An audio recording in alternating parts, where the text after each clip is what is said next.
Só quem já viu a morte de perto e sentiu a mão de Deus pode entender o que aconteceu com meu neto. Naquela noite fria, o som da sirene cortava o silêncio da estrada deserta, e eu só conseguia pensar que estava perdendo o menino que criei. A voz do médico no telefone era um eco distante, falando de um acidente terrível, de um carro destruído e de um corpo que mal respirava. Mas eles não sabiam quem era meu neto. Eles não conheciam a força que o habitava, mesmo quando ele mesmo já tinha se esquecido dela. Meu nome é Clara, e o rapaz entre a vida e a morte é o Léo. Desde pequeno, ele tinha uma luz diferente nos olhos. Corria pela casa com uma alegria que contagiava, sempre com uma fé simples e pura que aprendeu comigo, nas nossas orações ao pé da cama. Ele acreditava em anjos, conversava com Deus como se fosse seu melhor amigo e tinha certeza de que um propósito maior o esperava. Mas a vida tem seus jeitos de testar até a alma mais devota.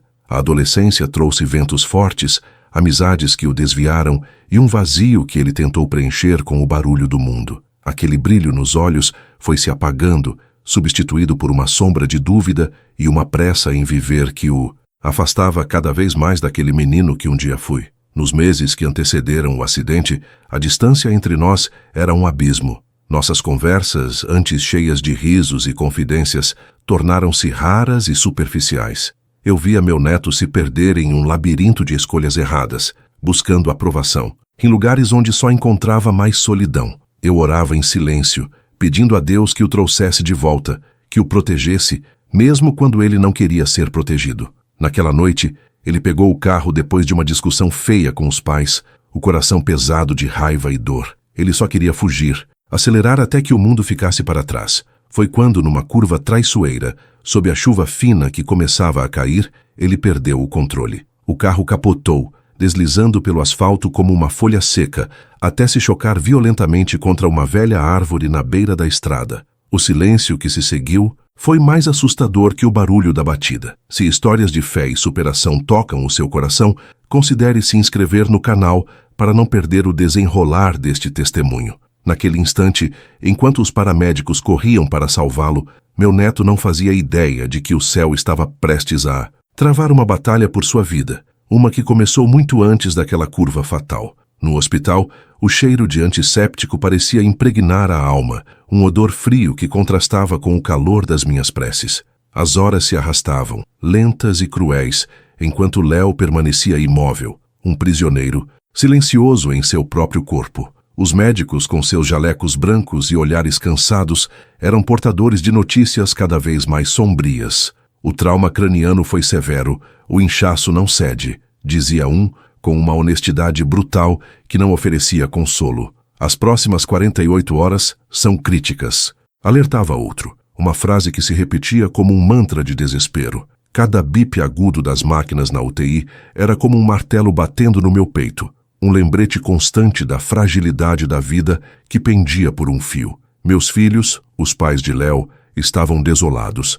Eu os via nos cantos, os ombros, curvados sob o peso de uma culpa que não ousavam nomear. A discussão antes do acidente, as palavras duras trocadas na pressa da raiva, agora ecoavam no silêncio ensurdecedor daquele quarto, um fardo quase insuportável. O conflito que antes era uma distância emocional, agora tinha se materializado na forma mais cruel, a possibilidade real de perdê-lo para sempre. Enquanto o corpo jovem de Léo lutava com uma força que surpreendia a equipe médica, eu sentia em meu espírito que sua alma travava uma batalha ainda maior, em um lugar onde a medicina não podia alcançar. Em minhas longas vigílias ao lado do seu leito, segurando sua mão inerte, eu não pedia apenas pela cura física. Meu clamor era mais profundo.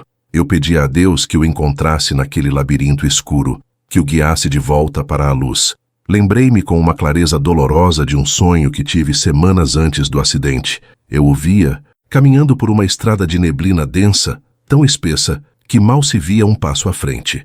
Eu o chamava, gritava seu nome, mas minha voz se perdia, abafada pela névoa. Na época, descartei como uma preocupação de avó, um medo bobo. Agora, o significado daquele alerta espiritual me atingia como um raio. Ele estava perdido naquela névoa muito antes de o carro sair da pista. A provação se aprofundava a cada dia que passava sem resposta. A fé da família era esticada ao limite. Alguns amigos da igreja vinham, traziam palavras de conforto e oravam conosco, mas eu via a dúvida nos olhos de alguns.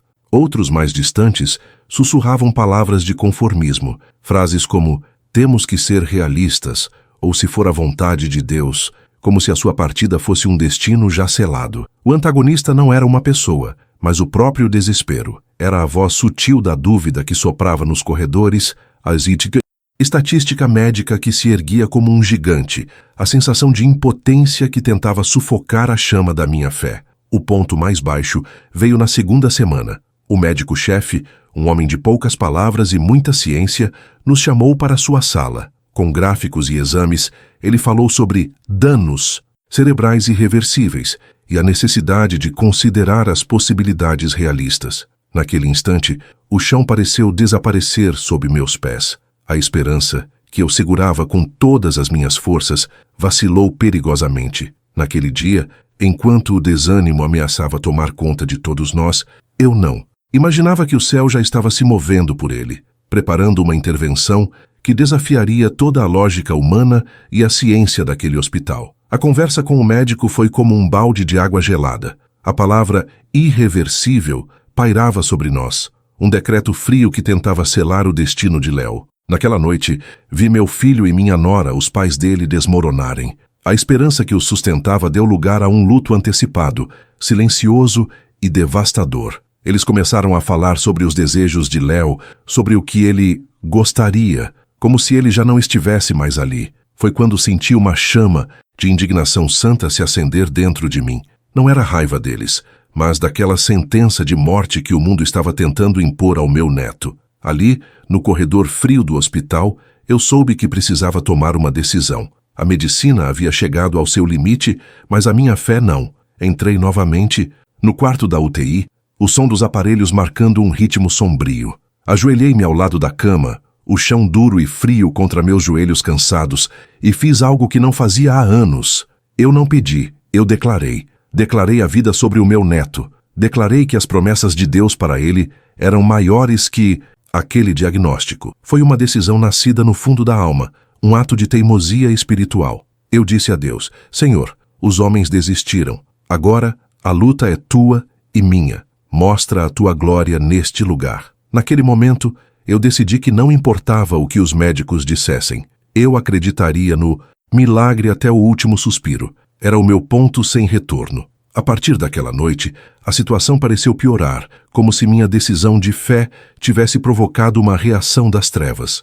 Uma infecção hospitalar atacou o corpo já fragilizado de Léo, e sua febre disparou a níveis alarmantes. Os alarmes dos monitores soavam com mais frequência, trazendo enfermeiras correndo e olhares de preocupação. A tempestade estava no seu auge e o desespero batia à porta com mais força do que nunca. Foi em meio a esse caos, na madrugada mais longa da minha vida, que a porta do quarto se abriu suavemente. Uma enfermeira que eu nunca tinha visto antes entrou. Ela era uma senhora de cabelos grisalhos presos num coque e tinha um olhar sereno, uma paz que contrastava com a urgência daquele lugar. Ela ajustou os lençóis de Léo, verificou os aparelhos e, ao passar por mim, colocou a mão no meu ombro e sussurrou: "Não desista dele. Deus ouve as orações de uma avó." E então saiu tão silenciosamente quanto entrou. Nunca mais a vi em todo o tempo que passamos naquele hospital. E foi quando tudo parecia perdido, quando a ciência já não tinha mais respostas e a tempestade rugia mais forte, que algo invisível e poderoso começou a acontecer. As palavras daquela enfermeira misteriosa ecoaram em meu espírito, não como um simples consolo, mas como uma instrução divina. Não desista dele. Aquela frase se tornou meu mantra, a minha estratégia de guerra. A partir daquele encontro, minha postura mudou. O desespero deu lugar a uma vigilância focada e cheia de propósito. Eu entendi que não bastava apenas acreditar. Eu precisava agir, preparar o ambiente para o milagre que eu havia declarado. Comecei uma rotina de oração e jejum, não como uma barganha com Deus, mas como um ato de alinhamento, de esvaziar a mim mesma para que ele pudesse agir. Passava horas ao lado de Léo, não mais chorando, mas lendo em voz alta os salmos, especialmente aqueles que falam de livramento e restauração.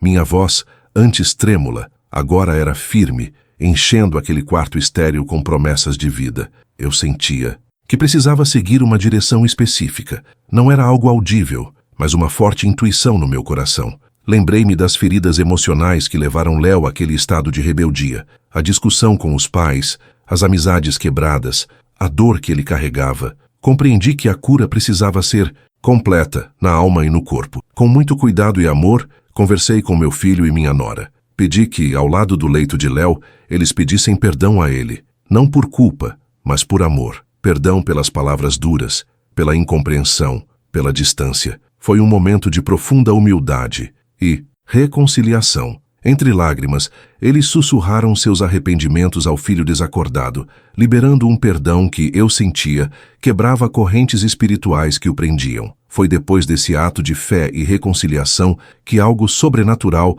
começou a se manifestar, de forma discreta, quase imperceptível. A febre que resistia aos antibióticos mais fortes começou a ceder gradualmente, sem explicação médica. A enfermeira-chefe, uma mulher pragmática, olhava os gráficos e franzia a testa, murmurando que era uma resposta atípica. A pressão intracraniana, o grande monstro que ameaçava o cérebro de Léo, parou de subir. Pela primeira vez em semanas, os números nos monitores não eram inimigos, mas aliados silenciosos que apontavam para uma mudança sutil, um sussurro de esperança. Quando nos unimos em fé, acreditando no impossível, criamos um espaço para o céu agir. Se esta jornada de esperança está fortalecendo você, considere se inscrever no canal para fazer parte desta comunidade de fé. Mal sabíamos nós, enquanto celebrávamos aquelas pequenas vitórias, que o milagre principal já havia sido liberado nos céus e estava a caminho daquela UTI. A manhã do 23º dia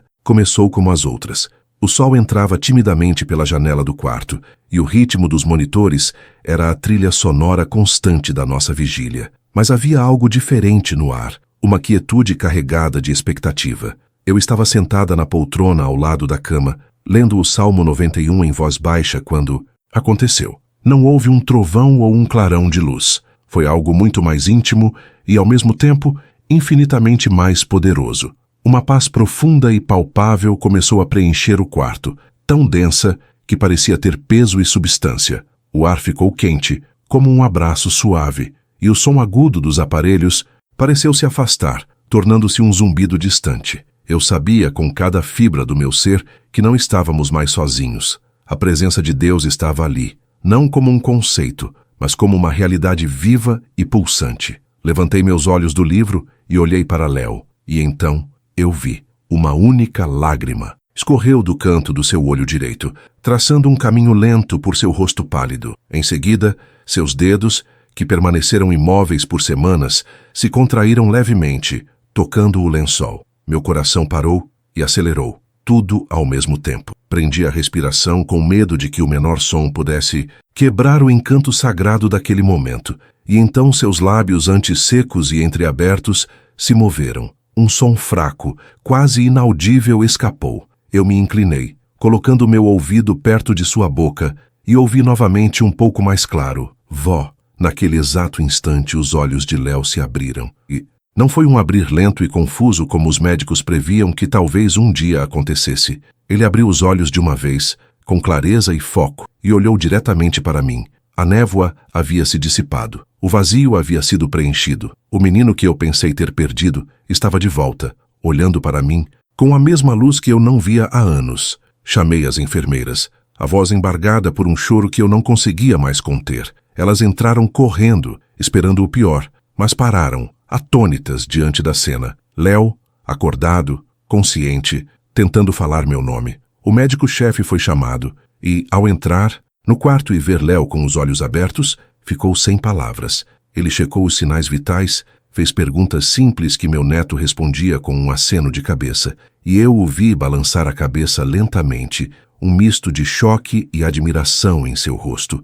Ele olhou para os monitores, para Léo e depois para mim, e a única coisa que conseguiu dizer foi: Isso é medicamente inexplicável. Mas o que aconteceu nos dias que se seguiram, depois que o milagre imediato chocou a todos, foi ainda mais surpreendente e revelador do poder de Deus. A recuperação de Léo foi algo que deixou toda a equipe do hospital maravilhada, onde os médicos previam meses de fisioterapia intensa para talvez reaprender a andar e a falar. Meu neto avançava em dias.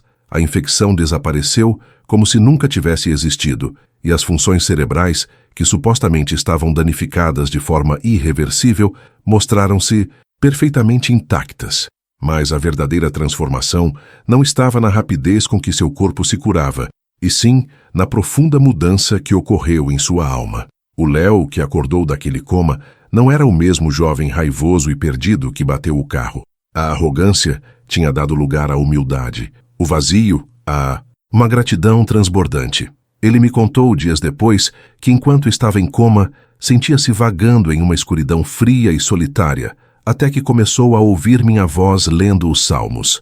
Ele disse que a voz era como um fio de luz que ele seguiu, e que no final desse caminho ele não encontrou a mim, mas uma presença de paz tão avassaladora que o fez chorar de alívio. A lágrima que vi foi o seu primeiro ato de rendição. O milagre não restaurou apenas a vida de Léo. Ele reconstruiu nossa família. As conversas que antes eram campos minados de acusações e ressentimentos tornaram-se pontes de compreensão e afeto. Meus filhos, ao verem o filho renascer, renasceram também como pais. A culpa foi lavada pela alegria do recomeço. Léo, por sua vez, fez questão de se reconciliar com cada pessoa que havia magoado, entendendo que a segunda chance que recebeu não era apenas para viver, mas para viver direito. Ele não voltou para a igreja por obrigação, mas com a sede de quem encontrou água no deserto. Aquele brilho nos olhos, a luz que eu tanto sentia falta, estava de volta, mais intenso e maduro, forjado no fogo da provação. A lição mais profunda que Deus nos ensinou com tudo isso é que Ele nunca desiste de nós, mesmo quando nós mesmos já desistimos. Ele não é um Deus de estatísticas ou diagnósticos. Sua especialidade é o impossível. Às vezes, Ele permite que cheguemos ao nosso limite absoluto, ao ponto onde toda a força humana se esgota, para que possamos finalmente descobrir que o seu poder começa exatamente onde o nosso termina. O acidente de Léo não foi um castigo, mas um resgate. Um resgate doloroso, mas soberanamente orquestrado para trazer um filho de volta para casa. A fé não é a ausência de medo ou dúvida, mas a decisão de confiar mesmo quando tudo ao redor grita o contrário. Se esta história te inspirou a nunca desistir, inscreva-se no canal para continuar recebendo testemunhos que fortalecem a alma. Hoje, quando olho para meu neto, não vejo apenas o rapaz que sobreviveu a um acidente terrível. Vejo um testemunho vivo, um lembrete constante de que no silêncio da nossa dor mais profunda, o céu está sempre se movendo em nosso favor.